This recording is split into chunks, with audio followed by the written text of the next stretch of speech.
$15 an hour for all full-time employees that are hourly employees, and some very robust increases in salary of 4% or higher. So we have a lot of people that have received some great increases in salary, and look forward to hiring some more people that are invested in our students and our community.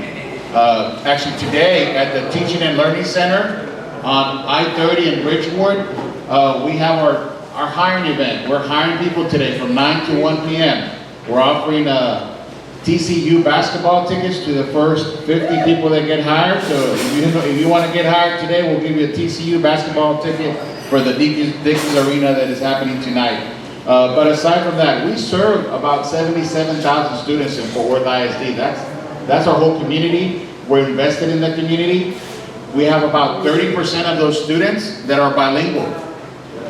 60% are Hispanic, 30% are African American. So 30% de nuestros estudiantes reciben servicios bilingües.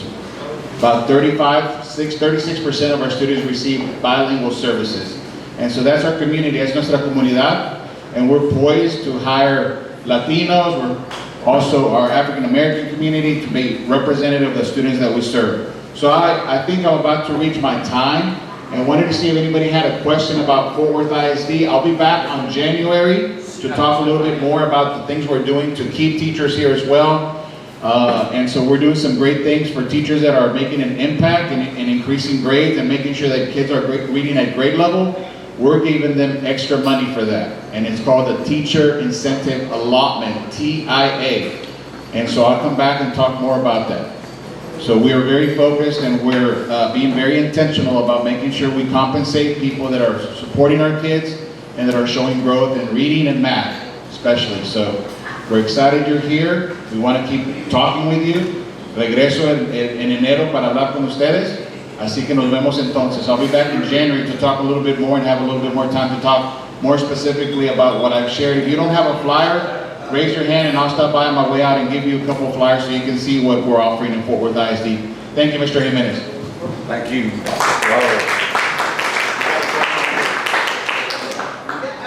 Are you all still recruiting internationally, like and doing H-1B visas to try to recruit elsewhere? Mr. Del Toro, great question. Are we still recruiting H-1B international teachers? Yes. We're paying for their visa for at least up to 4 years. So if they qualify, have all the credentials, we are paying for that as well. Anyone that also wants to become alternative certified, we will pay for that alternative certification, which is about $5,000 or so. So we will pay for that as well. Anyone that's interested, that is a substitute right now and wants to become a teacher, we will help them and pay for that alternative certification through our partners in Region 11 here. So thank you, Mr. Del Toro. Thank you again, Robert. And we will be back the second Saturday in January the 14th. And it's really important that we help the school district here and every school that's helping kids, so y'all come. Again, my name is Alex Jimenez, and some of you may know me, some of you may not. But I was kind of called last night by Domingo and Hector Flores.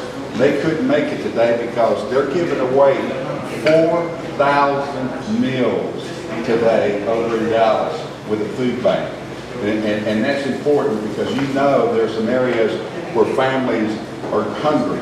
So, and that's what LULAC does, right? They help others. So they're doing that. The other thing Hector told me last night was that they are also going, I don't know if it's next week, but I think before Christmas, they're going to Uvalde. And they're going with a $500,000 to give to the families of those kids that were killed in Uvalde, and they've already given them almost $500. So that's almost $1 million that LULAC. I know a lot of you are members of LULAC. That's what you guys do. And I tell you this story because as I introduce a couple of these folks, I'm going to connect the food bank and Uvalde to their introductions. What you have up here is folks that have credentials like degrees. Carlo, you can sit up here. TCU, Harvard, Trinity University in San Antonio, Notre Dame. Some good folks here that I think you're going to appreciate hearing from. So with that, how many of you have ever been to the stock show in Fort Worth? Well, more of you ought to go. And after you hear this gentleman, I think you'll want to go, because I've been talking to Matt, and Matt is a senior executive vice president at the stock show. And you ask him a question about that stock show, he'll know the answer. He must have walked every bit of that. He probably knows even the goat's name, because he knows so much about that stock show. So without further ado, Matt is going to come talk to you about the stock show and how we've been connected with the Latino community for 40, 50 years, maybe since the beginning. So Matt?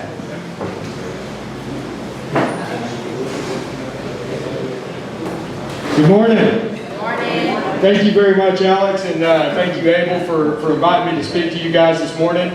I know you all know a lot about the stock show, and a lot of you have been out there, but hopefully this morning I can tell you a little bit more about it, educate you a little bit more about who we are and what we do and why we do it, and then talk about some of the connections with the Latino community, but most importantly, I want to let you know that the show starts on January the 13th. It ends on February the 4th. And we hope that you come out every single day to whatever you want, whatever interests you. But let's start with the history. So it really was back in 1896 that the Fort Worth Stock Show and Rodeo started. And it started right out here on the banks of Marine Creek running through the north side. So two ranchers had the goal of really making Fort Worth at the center of the livestock community now. And, that was really their vision, and it to a large degree, it worked. 10, 15 years later, Swift and Armour built two meatpacking plants, and that was the genesis of the Fort Worth Stock Show and Rodeo. The stock show actually had its first home here in the Northside Coliseum, which it helped build in 1908. And then in 1936, the Will Rogers Tower and Coliseum and Auditorium were built. Then World War II broke out, and in 1943, the stock show was unable to hold a show because the government took over the Northside Coliseum and all these buildings to build aircraft parts for the war. So in 1944, in 1943, after we weren't able to hold a show, I'm sure the guys were looking at each other going, gosh, if we want to keep doing this, we need to find a new home because there's no telling how long this war is going to last. So in 1944, the stock show elected to move to the Will Rogers Coliseum, and they've been there ever since. So with all that, there's a huge amount of tradition and fabric of Fort Worth, and we really do treasure that and want to bring it forward, but we're always looking for new and innovative things to do. Those traditions are very, very important to us, but we also want to continually look for ways to engage the new crowds, to be relevant, and to move forward. And so one of the ways that we do that is by trying to offer new things. And some of the new things that aren't quite new anymore, that are part of the Latino community, I think we're celebrating 40 years of the Hispanic Chamber of Commerce having their fiesta night at the Fort Worth Stock Show and Rodeo. And that's pretty phenomenal when you really think about it. 1983. I mean, that was a long time ago. Phones still had cords and were connected to wires. That is really something to think about. So we're very proud of that tradition. Another tradition, something that was new at one time that is now become a tradition is our Best of Mexico celebration. Started in 2003. So for those of you that don't know, it's the first Sunday of the rodeo, which this year will be the 15th. And so we have the Best of Mexico celebration. It's a Mexican rodeo, and it's always one of the first to sell out. We're very proud of that. The doors will help with that. And then some of the newer traditions that have to do with the Latino community. The Escaramuza competition, which is 5 years old now? 4 years old. 4 years old now, which has been phenomenal. Last year we added the Charo Cala. And this year we're adding a junior Escaramuza and Charo Cala. And I think that I'm going to stop right there and kind of talk a little bit about that. One thing that I want to make everybody aware of is that with that, the winning Escaramuza team each winner, each member of the team will receive a $2,000 scholarship. And then the junior Charo Kala, the first place winner will win $3,000 scholarship, second two, and third place one. So that is a pretty significant scholarship opportunity that we're offering to our youth, focused on these Latino events. We also have the mariachi competition that really was the genesis of the Northside Mariachi team. It was really the genesis for that. It's become quite popular. How many years is that, Nora? 7? 5. Okay, so I'm getting ahead of myself. Yes, getting excited. So those are just a few of the things that we do. Now I want to tell you why a lot of this is important. Okay, so I'm going to use some numbers. My background is finance and those types of things. So I want to talk a little bit about why all this is important and why we want to encourage the youth. So every year we're going to have 30,000 livestock entries in our show. 30,000. 12,000 of those will be junior competitors. And that is Texas 4-H and FFA students. And they're coming from 239 counties of the 254 counties in Texas. Okay? So I'm going to talk a little bit about why this is important. So if you stop and think about it, there are 1.5% of Americans that are actually on the farm producing our food. Okay, there's a lot of people in the food industry, processing and doing it after that, but there's 1.5% of Americans on the farm or ranch every day producing our food. Okay, and if you stop and think about that for a second, that is almost 1 billion meals a day. 1 billion meals a day. Okay? When was the last time you pulled into a restaurant or went into the parking lot at a grocery store and wondered if there would be food inside? Never. I mean, I dare say never. Now, the other thing that I think is really kind of interesting when you stop and think about this is that, and one of the things and one of the reasons that the stock show is important in moving the industry forward is, I'm going to rewind you back to 1975. In 1975, our population was 200 million people. Okay? So in the past 50 years, our population has grown from 200 million to 330 million. That's a 65% increase. Okay? Also in 1965, the size of our national herd was 113 million. 113 million head. Today, it is 93 million head. So we are feeding 65% more people with 30% less herd. How do we do that? And how do we continue to do that? We do it by incentivizing these young people to get into the agricultural industry, to make it possible for them to see the opportunity. The other interesting thing is that 5 years ago, our country went from mostly rural to mostly urban. Now, we've seen that in our livestock show entries as well. And we've got to continually encourage these young people to get into this industry. And I think it's a great thing. These different experiences, these different thought processes, these different minds coming into the industry are what is going to continue to drive the innovation and drive the efficiency in our industry. Now, one other thought that I'll leave you with, or I'm not going to leave you yet, I'm going to bore you with a few other things before we get done. But one other thought that I'll leave you with is, a lot of people don't think of the agriculture industry as innovative. I'll ask you this. Who was the first industry to have self-driving cars? There's been self-driving combines in the fields in America for the past 25 years. John Deere. Those are the kinds of things and the kinds of opportunities that we have. And with fewer and fewer people producing our food on fewer and fewer acres, we have to continually be innovative, and we have to encourage these young folks to come and be part of the industry. And that is what the Fort Worth Stock Show and Rodeo is really about. So with that, can I answer any questions?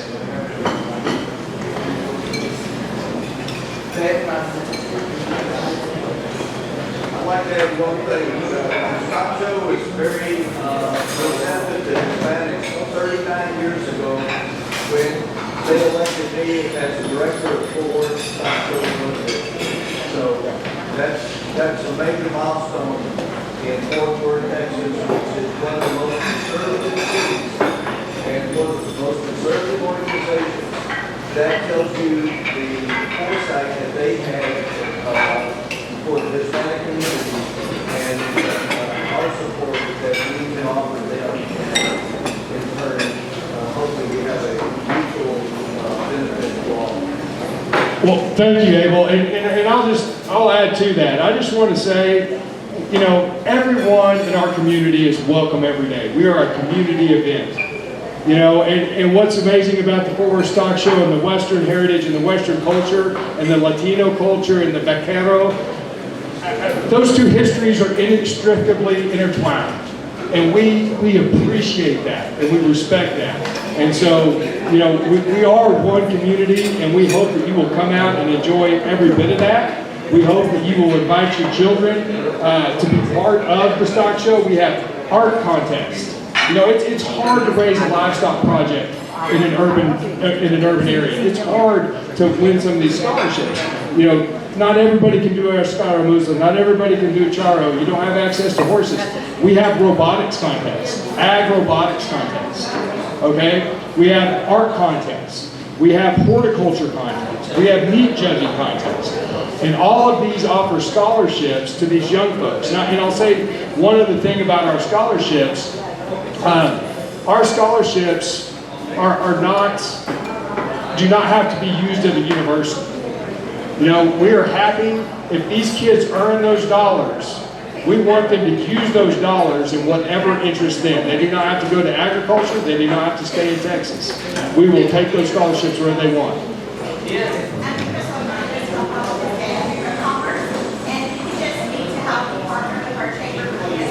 Yes.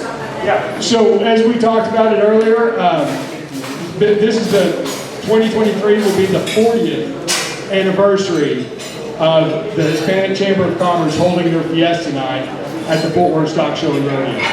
And so we couldn't be prouder of that partnership and more appreciative of that. So thank you very much. Any other questions?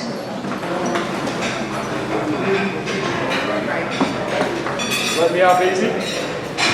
Thank you all very much for the time. Matt, thank you very much. Matt's going to have to leave because I promise you they start working on that stock show like 6 months ago and he's getting ready for it, so he's going to have to leave. And besides, he's got little kids and you know family comes first. When I started this, can you not hear me? When I started off, I talked about we have people over at TCU, Matt's TCU. The next speaker is TCU undergrad. He got his master's from Harvard. And this young man, Carlo Coppola, he's an entrepreneur. He's got one of those minds that thinks all the time. He spent time in Japan, but the connection to LULAC is very important here. You remember first part of 2020 when COVID hit and we were all quarantined and the restaurants closed down? I'm sitting in my house one day and I get a call from National LULAC. And listen guys, leave. Calm down. I get a call from National LULAC, and they said, Alex, do you know anybody that could use 50,000 pounds of eggs? And I said, well, let me check. I think I do. And I called Carlo. You know what Carlo was doing on his own? He was getting people together. They were cooking food. They were delivering food to kids that couldn't go to school, to families in low-income areas. He did that for months and months. So I called Carlo and said, hey, could you use 50,000 pounds of eggs? And he goes, yeah, I could make frittatas, is that what it was? Heck, I never had heard of frittata. But, so I called National LULAC back and said, yeah, I got somebody. And it was a Denny's. A Denny's had shut all the stores down, and their storage area was over in East Fort Worth. And that's where we met, and he picked up the food, and that was because of LULAC. And again, LULAC does good stuff, and they always fight for the underprivileged. But with that, Carlo is now what I call it the Director of Innovation at the City of Fort Worth. He reports directly to the City Manager, and I asked him to come and talk about cryptocurrency to where I could understand it. So, Carlo, good luck. Thank you. Muy buenos días a todos. Me llamo Carlos Capio. Yo trabajaba, antes que nada, perdón por mi español tan pobre. Yo trabajaba en Toluca, México, un par de años como maestro de inglés. So, I thank you all for inviting me. Thank you to Alex. Today I want to talk to you just a little bit about innovation. And let me frame the conversation by saying Fort Worth today is the 13th largest city in the country. We have been the fastest growing city in the United States for the past 10 years. Quick show of hands, how many of you have been in Fort Worth since 1994? At least 1994, anybody? Okay, so you might remember back in 1994, there were about 500,000 people here in 1994. Today, you know what the population is today? It's almost 1 million people.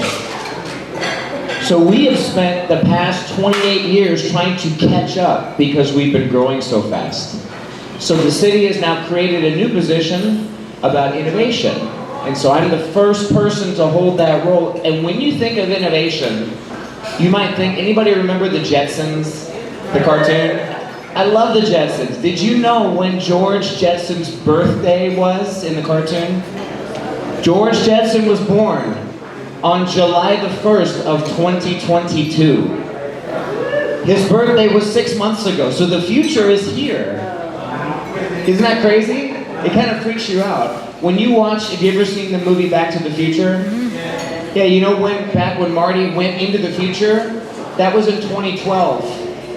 That was 10 years ago, was the future in the movie. So we are living in the future today, but when you think of innovation, it's not always flying cars. How many of you remember when you wanted to get cash, you had to get in your car and drive to a bank and go see a bank teller?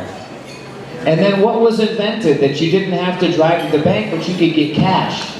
ATM. And then you didn't need to go to the ATM because you could do online banking. And now, do any of you use Apple Pay or Zelle or Venmo? And so what we're seeing now is the next generation of these innovative digital assets, and we call it cryptocurrency.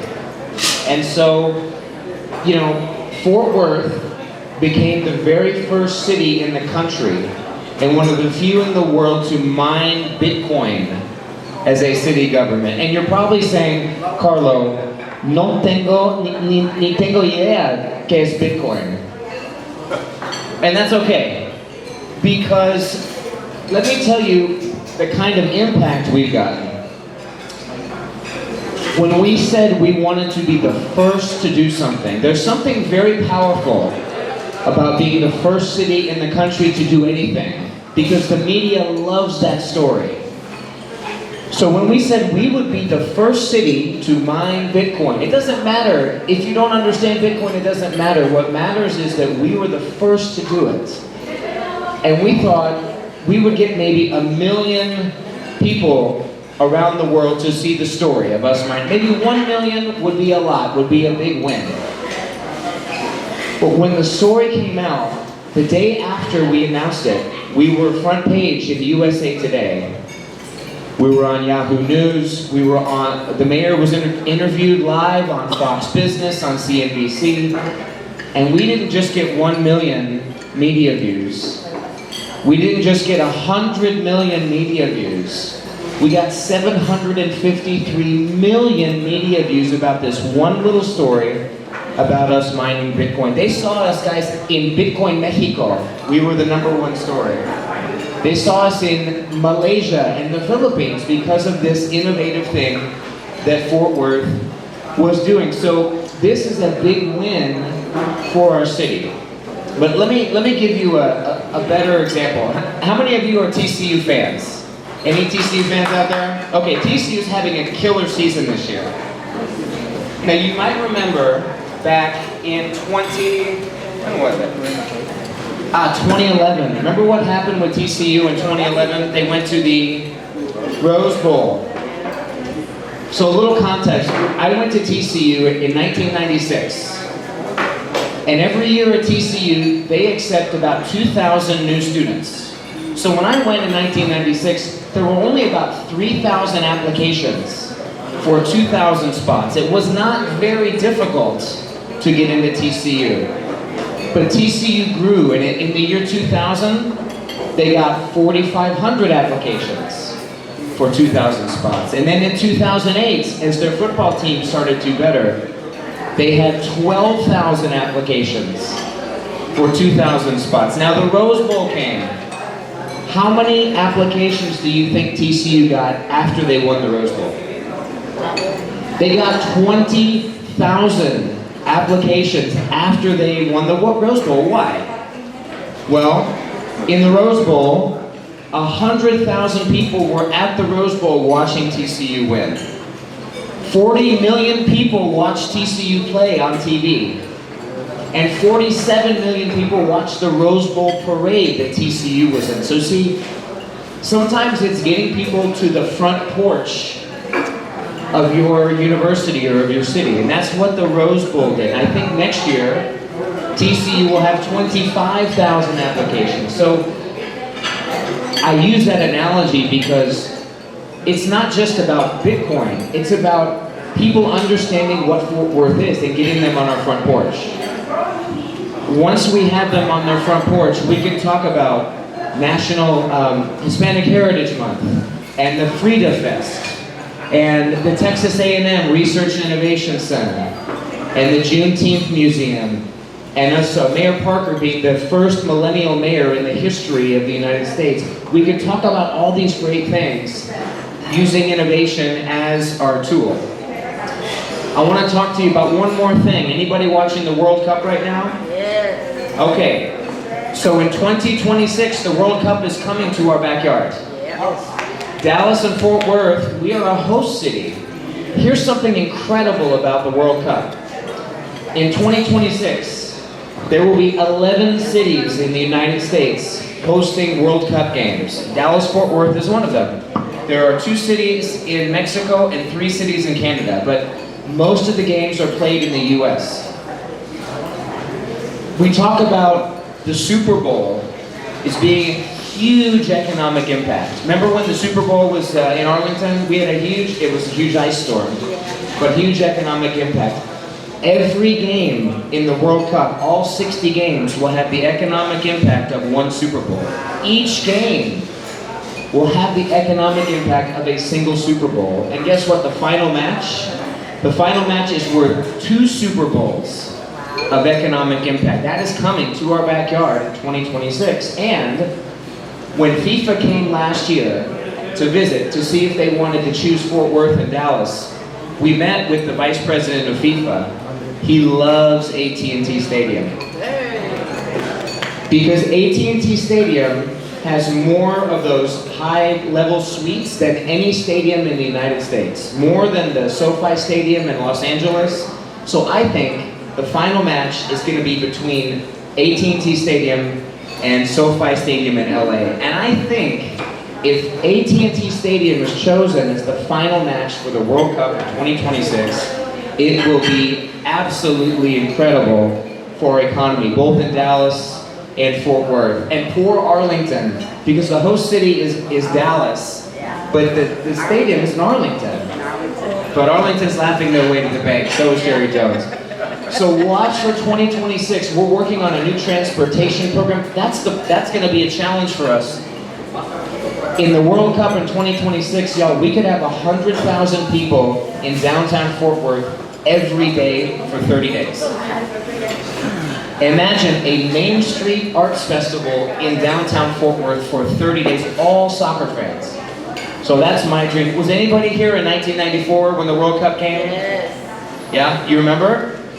That changed the face of soccer in the US, and I think this will change the face. And I heard the Women's World Cup will be in 2031, and FIFA was saying they're considering the US to be the host again. If any of you remember in 1999, when the Women's World Cup came, it totally changed the face of women's professional sports. So those are some exciting things that are happening in Fort Worth with sports and innovation, and I look forward, I'm happy to answer any questions and really happy to be here. Any questions from the audience? Yes, sir. I like your jacket. Oh, yeah, actually class of 96, so. Class 96? Okay, class of 2000. You mentioned innovation. Are you talking mostly about applying software or apps to deal with application that is so topics are you? So the question was about innovation in terms of technology and applications. Yes. So yes, innovation right now, here's what we're doing for innovation. We're working on broadband, getting broadband to every household in the city of Fort Worth. It's an expensive endeavor, but we're working there. Because if you're not connected to broadband, you're like on an island now. And especially if kids have to stay home again and they can't go to school, how do they learn if you don't have an internet connection? So we're working on getting broadband to every home. You may have seen Bell Helicopter just won a huge contract with the government to replace all of their helicopters with brand new helicopters. It's a $70 billion contract, and we're going to see a lot of innovation coming to the city. Texas A&M is creating a research and innovation center in downtown. That you'll see that in the next few years. There's a company from this tiny country of Estonia that opened up their headquarters in Fort Worth, self-driving vehicles. They made their first delivery yesterday, it's in the paper. So there is a lot happening with innovation and technology, and my goal is to pour gasoline on the fire and make it even bigger. I was in Barcelona, Spain, a few weeks ago, talking about innovation. We have drone technology. Let me tell you something. Dallas and Fort Worth are known for cowboys. And every country in the world, cowboys are cool. So we took this huge backdrop of the herd, the Longhorns, we put it up behind us, and we passed out cowboy hats. And we had about 1,000 people that all came and wanted to put their hat on and take a picture in front of the Longhorns. Why is that important? Because if you take a picture in front of a cool backdrop, what are you going to do with that picture? You're going to put it on Instagram. You're going to put it on Facebook. And so that just makes the impact even greater. So know that if you go out to another country, you talk about Dallas and Fort Worth, people think cowboys are cool, regardless of what country you go to. And that's why we use that brand so much, because it works. So cowboys and culture and crypto, those three things I think are pretty interesting. I'll be here for a few minutes if you haven't. Oh, yes. Question. Yes, ma'am. So I work with youth, and I want to encourage them on what careers to look for. What would you suggest? So the question was about youth and what careers to look for. Here's something fascinating. What grade do you work with? High school. High school. So I would bet that most of the jobs that your high school kids will take have not been invented yet. They have not even been invented. Think about that. Most jobs that kids that are in elementary school right now, most of the jobs that they will have not been invented yet. The average student graduating now has 7 different careers and 14 different jobs in their lifetime. So I think the more that we can get our kids to understand computer science and coding, you know, you've been to Walmart lately, you know that the cashiers are disappearing. It's all self-checkout. And you'll notice, I talked to someone who is in charge of technology for Walmart. And he said, Carlo, the store, the footprint of the store will be the same, but the part where the customers go in will get smaller and smaller and smaller and smaller, and the back room will get bigger and bigger. I said, why is that? He said, because everybody is starting to have deliveries to their home. So you will see these large stores, the parking lots will be smaller, and the in-store place will be smaller and smaller because people will be ordering their groceries and their clothes, their shoes, their electronics online. So I would encourage youth to understand coding is going to be the next thing. Coding and foreign languages. I think those are really important because the more we outsource, the more we work with Southeast Asia, China, India, Japan, Korea, it's only going to be more and more valuable. So great question. Thank you for the question. Any other questions? I'll be here for a few minutes. Thank you for the opportunity. Really appreciate y'all today. Muchas gracias. Carlo, thank you very much. I'm always impressed when I listen to Carlo. He knows a lot, and his heart's in the right place. And you know, I'm just a blocking and tackling kind of person, just the basics. And all those things he talked about are needed, but we also we need to make sure that our kids are all reading at their grade level. And when they graduate from high school, they need to be reading so they can be whatever they want to. So as parents in this room, grandparents in this room, please insist that your kids read to them.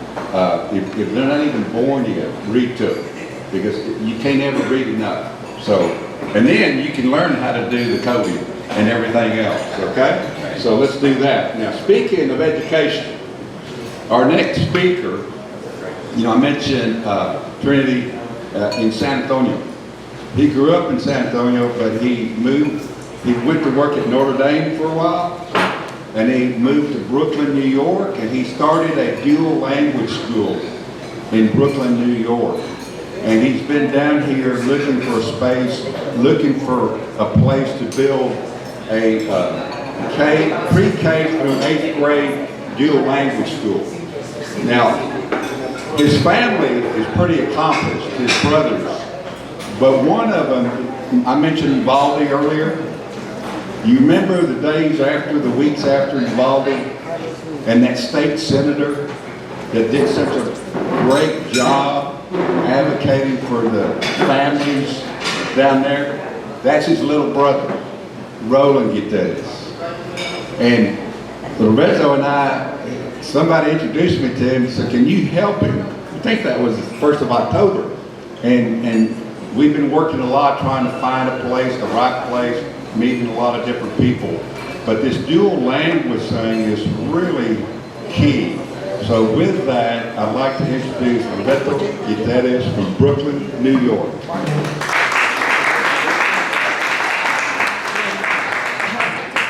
Buenos días. ¿Cuántas personas aquí hablan y prefieren hablar en español? How many people here speak and prefer English? Okay. Este es un cuarto bilingüe. Muchas gracias por el honor de estar aquí con ustedes este día. I'm so honored to be here as part of this regular breakfast with LULAC. I'm from San Antonio, como dijo Alex, soy de San Antonio. Some of you may have seen the little bio. Back in 2000, the local LULAC council awarded my son, Roberto, a $2,000 grant so he could go to the University of Notre Dame. My connection to LULAC goes back a long time. In San Antonio, of course, like in Fort Worth, LULAC has councils everywhere. LULAC is almost celebrating, 100 years of service in Texas, merging 3 organizations back in 1929.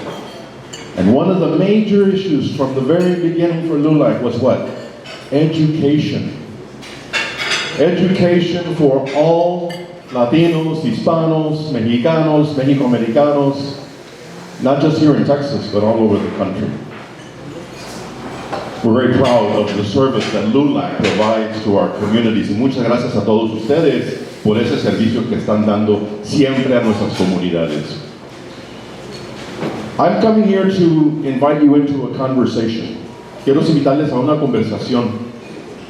Es una conversación que se trata de educación. We're talking about education of all children to learn 2 languages. The gentleman here, Carlo, just talked about having the future of Fort Worth is about what? It's about languages. How do we communicate across borders? How do we build cultures across borders? How do we get along with people across borders? The future of that conversation is here in Fort Worth. Lo estamos viendo en Fort Worth. Ya lo dijo el Señor, el crecimiento de la población aquí en Fort Worth ha sido fenomenal. The population growth in Fort Worth has grown exponentially. And it's only going to continue growing, and the needs, the educational needs of our families continue to grow. The families that we are seeing all over this country are Latino, Spanish-speaking families. La inmigración que se ha visto no solamente en los últimos 5 años o 10 años, desde siempre. We have always had Latino, Spanish-speaking families here in the Southwest. Before it was Mexico, when it was Spain, we had indigenous communities that also were integrated into that culture. I started this school. My father's from Nuevo León, so I'm very happy to be in the restaurante Nuevo León this morning. Mi papá's de Monterrey. My mother is a Perez Canales, she's from the Valley, from Freer, Texas actually, but her family's from the Valley. I'm very proud of my heritage as a Hispano, Mexicano, growing up in South Texas. But I grew up in South Texas at a time when if you spoke Spanish in school, ¿qué te pasaba? Cuando hablabas español en la escuela, decían, ¡zas! Eso no se vale aquí. We don't speak that language in this school. My mother grew up in Freer, Texas, and was told not to speak Spanish in the school and was punished for speaking Spanish. Well, now we're in the future, como dijo Carlo. We're living a future where speaking not 1 language, but 2 languages and 3 languages is something that is so important for all of our children. ¿Por qué? Why is that important? Porque es importante que nuestros niños hablen 2 y 3 idiomas, porque el futuro va a ser un negocio en el cual todos tenemos que trabajar con culturas a través de todo el mundo. The future is about all of us working in cultures across the world, on the internet, on our phones, remotely, and you can do that from the comfort of your home, but it's going to be important for these children to grow up with the knowledge not only of the language, but with the knowledge, ¿quién soy yo? Who am I? Because if a child loses his or her language, what do they lose? They begin to lose their identity. They begin to lose who they are and where they came from. My father me decía mi papá, dime de dónde eres y te digo quién eres. So all of my stories, when I start talking with people, I always say, where are you from? How did you get here? And you know what? That story applies to every single one of us, no matter where you're from. Because all of us came from somewhere. Don't let anybody tell you that. Todos venimos de un lado para otro lado. Even the early settlers, they came from England into this country. Maybe the indigenous people that were here for so many years, they're the only ones that can say, well, we were here first. But the important thing for our children is to remember who you are, and we do that through language. I want to do that in our school here in Fort Worth. I started the first dual language. My organization is called LEAP Dual Language Academy. What does LEAP stand for? Latino, Educational, Equity, Partnerships. We do this school because it's important to do it in partnership con quién? Con la comunidad. A LEAP school is going to be successful when la comunidad dice, nosotros queremos y pensamos que es súper importante tener este tipo de escuela en nuestra comunidad. We love what Fort Worth ISD is doing to educate all children in Fort Worth ISD. I say that wherever I go, that's a hard, hard job. There's thousands and thousands and thousands of children that are served by Fort Worth ISD, just like in San Antonio, just like in Dallas, just like in Houston.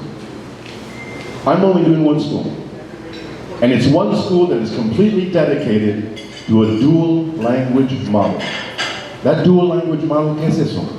Es cuando los niños aprenden en dos idiomas. Los niños empezando desde el kinder, and in Fort Worth we're going to start with pre-K, empiezan su aprendizaje 90% del día. Lo están aprendiendo en español. Y luego cada año va disminuyendo el español y aumentando el inglés. Why is it important? We want to start heavily in Spanish because our children need to recognize and affirm the giftedness that they bring to the table on day one. Esos niños llegan a sus clases, a su escuela, ya con un don. Llegan con, yo puedo hablar, siquiera puedo hablar español. No me lo quiten. Don't take it away from me. I speak Spanish because it's who I am, because my abuela taught me that, my father taught me that, my tías taught me that, and that's what I want to maintain in my community. So we do that for our kids. Now you're going to say, well, not everybody speaks Spanish. Exactamente. And so we also want children that speak English in the home. Why is that important? Because guess what happens in the classroom? The children learn from one another. Los que hablan español les enseñan a los otros niños que no hablan en español y viceversa. Los que hablan inglés les enseñan a los que hablan español. ¿Ustedes creen que son las maestras? No, son los niños. No, no se crean. The maestras do a great job. In our school tenemos 99% de nuestras maestras en la primera escuela que yo vi en Brooklyn son de Latinoamérica.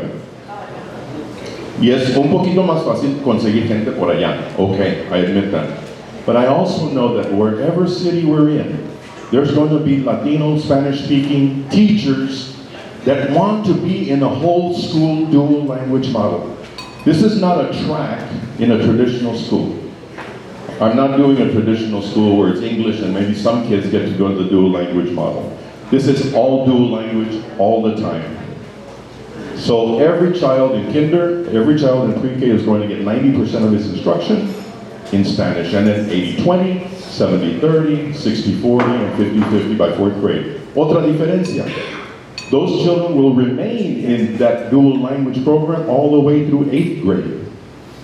So when our kids graduate from high school, they're going to come away with a seal of biliteracy. They're going to be able to get that credit in Spanish. They're going to be able to get ahead of everybody else in the traditional school. And what's wrong with that? Muchos padres de familia me dicen, ay Roberto, but I don't speak Spanish. How am I going to help my children? Read to them in English. Read to them in whatever language you speak in the home. Las personas que no hablan español dicen, pues ¿cómo les voy a ayudar a mis hijos? Yo no hablo español. Háblenles en el idioma que hablan en la casa. Léenles. Hablan en los libros y léenle a ese niño en el idioma que hablan en la casa. En mi casa, mi papá me decía, Roberto, en esta casa se habla solamente español y lo vas a hablar bien. Ok. Pero en la escuela hablábamos en inglés, ¿verdad? And so I grew up in this perfect, what they call perfect bilingual household. Papá en español en la casa y mamá y las monjitas en la escuela, en inglés. And so we want to have an experience for all of our children to have that here in Fort Worth. I've been looking at locating the school. It's a public charter school, which means it's subsidized and it's paid for by the state. We're looking for a location in the south side of Fort Worth, but we're also looking on the northwest side of Fort Worth. I've been talking to the city council persons here in Fort Worth about opportunities that might put the school here in the northwest side. But we want to make sure that we get access to those kids that need this type of education most, and those families that want this type of education for their children. So we're going to have Latino kids, and we're going to have black kids, and white kids. Va a haber de todo. Y es importante que haya de todo, tengamos una diversidad, porque en esa diversidad los niños aprenden de unos a los otros. So I'm looking for an opportunity to serve this community. As I mentioned before, growing up in San Antonio in South Texas for most of my life, I'm honored to be able to come back here to Fort Worth. People say, why don't you come to San Antonio, Roberto? You're from San Antonio. In San Antonio, hace 5 años, the superintendent de ahí converted over 20 schools from one day to the next to dual language. Now they're not the dual language that I'm talking about, but he recognized the importance of dual language instruction. And we're seeing that here. I've met your new superintendent, Dr. Ramsey. I've met the Director of Innovation here at the Fort Worth ISD. I've spoken to them about what we're doing. I'm looking forward to getting your ideas and your thoughts about how we can establish LEAP Dual Language Academy here in Fort Worth. Muchísimas gracias. ¿Algunas preguntas? Sí, señor. I appreciate the work. My name is Juan Perez, and I appreciate the work you're doing. And I go back many years. I'm from Brownsville, Texas, and I used to get punished for speaking Spanish, but I had no choice. My mom only spoke Spanish. And ultimately, keeping my native language worked out real well because I'm a therapist and I'm never short for clients. I always get calls y la gente me dice, Doctor Pérez, ¿habla usted español? Sí, señora. Thank you, Doctor. Thank you. Thank you, sir. Thank you. I appreciate that. Señor. ¿Una pregunta? No. Let me see. Buenos días a todos. Mi nombre es Víctor Manuel Espino Moreno Peralta Corralejo, viudo de Michelle. Ahí por Ciudad Juárez, Maguay, es del estado de Durango, de un pueblo que se llama Santa María del Oro Durango, de un ranchito que se llama San José.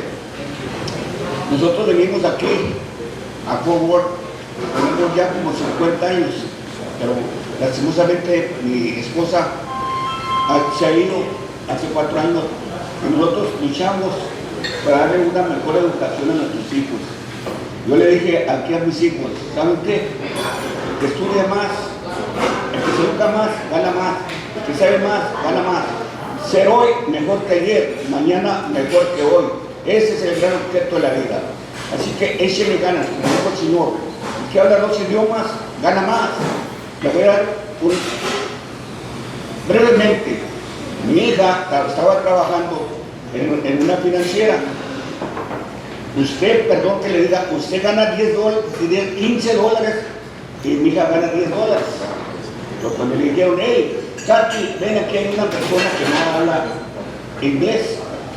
Dijo mi hija, no, págame lo que tú le estás pagando a esa persona, porque yo sé más. ¿Sí? Y eso es el gran, como dice el Señor, el que habla 2 idiomas, gana más, como yo digo también. Ok, tengo el honor de ahora sí de ser vanidoso. Mis hijos se llaman Sal Espino, mucha gente lo conoce aquí. Y tengo otro, se llama Manuel Antonio, es maestro. Tengo otro que es enfermero, trabaja dentro de un hospital. Salvador corrió 6 veces para concejal de la ciudad y fue pro Team Mayor de aquí de Fort Worth. Ahorita tienen sus oficinas aquí en la North Main y Northside Drive. Me siento muy orgulloso y mi hijo, el que es maestro, estudió en la Universidad de Notre Dame y el otro estudió en la Texas de UT en Austin. Y ahorita mis grandsons están siguiendo el ejemplo de ellos. Muchas gracias y espero que a ustedes todos también exhorten a sus hijos que el español es muy importante. Arriba y adelante porque sí se puede. Sí se puede. Gracias. Thank you for mentioning Notre Dame. Both my kids attended the university. I don't know if you saw in the bio in 1999. I had been a filmmaker for 20 years. I had a show on Univision called Nuestra Familia that aired every Sunday morning for 20 years. And for that work, I was recognized by the University of Notre Dame with an honorary doctorate. And then when my son said, a mí me gustaría ir aquí a la escuela, le dije, pues dale ganas, a ver qué pasa. So my son was accepted to Notre Dame. Y dije, ay Chihuahua, ¿cómo vamos a pagar esto? And then 2 years later, my daughter applied to Notre Dame and she got in. Y le dije, ay Dios mío, I'm going to be working till I'm dead. But as luck would have it, Dios siempre obra. And so I was I was invited to be the first Latino senior officer of the University of Notre Dame. I took over public affairs and communication for that university. And guess what? They picked up the tuition for both my kids, so yay!